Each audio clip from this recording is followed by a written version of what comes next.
Not all leaders are there every step of the way. Some perfectionist leaders, this is how they think. Okay, now that you know what to do, now that you know what outcome or output I'm expecting from you, you're on your own. Tama? Meron ba kayo makakaya ng mga ganon? You're on your own. No. Maybe you're just testing them. Maybe you're just posing a challenge to them. But more often than not, there are some people who are not able to deliver the goods if you are not with them every step of the way.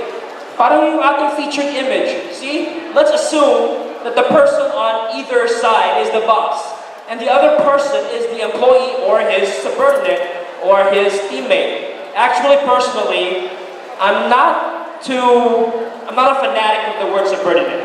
Maybe it's a technical or the formal term of the person who is ranked lower or the person whom you are supervising.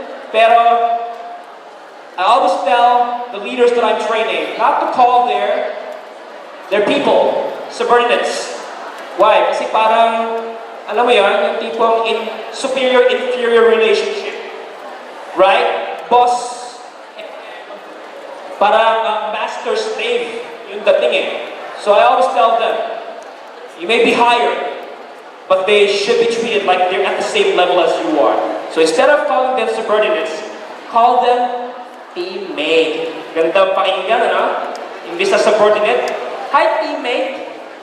O kaya you call your entire group, hi team, how are we doing today? How's everything so far? There. So, going back to the featured image, as you can see, the boss is jogging along or running along his, kakasabi ko lang, ano? His teammate as they go together to their destination.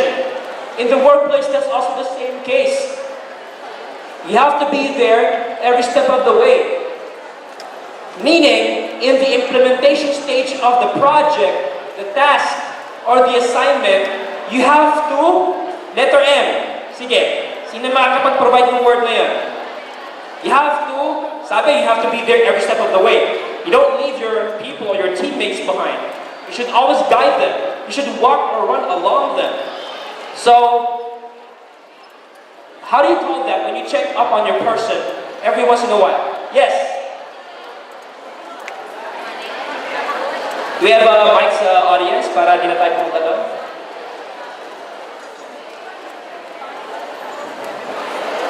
Sige, lalapit na lang ako sa kanya. Alright, so let's see if she gets what I'm asking for, okay? And for motivation Well, that's also correct. They also need to be motivated. Very good, but that's not the term that you're almost there, but not there yet.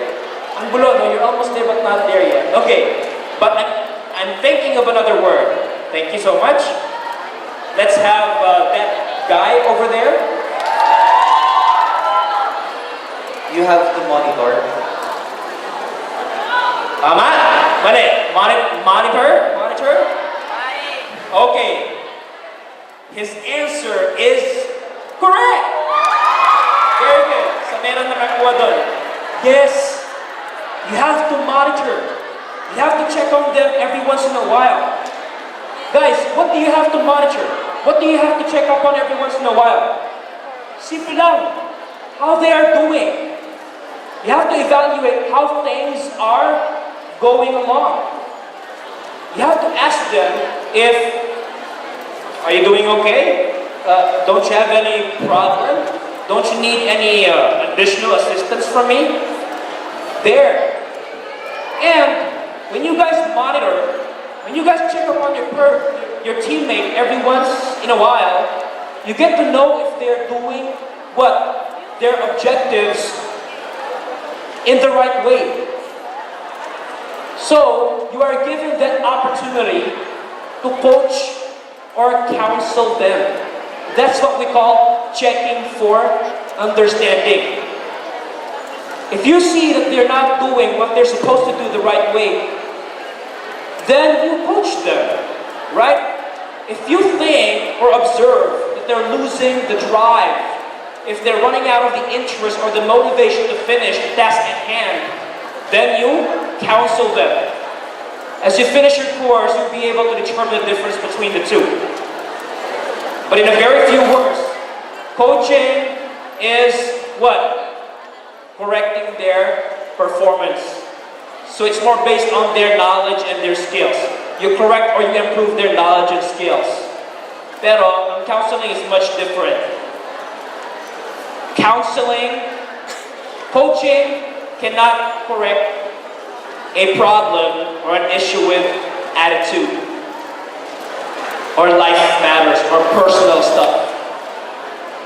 Did you guys get that? Coaching, knowledge, and skills. Counseling takes care or deals with attitude and even personal problems. So that's the difference between the two.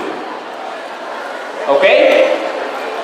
So guys, you should be there every step of the way. Walang iwanan. You know, most people resign when they think that they're being left behind by their bosses. When they do not think that they're in good hands. So they turn in their resignation letters and they go somewhere else instead. They go to Metro Bank. Why Metro Bank? Because their tagline says, "You're in good hands with Metro Bank." There. Right?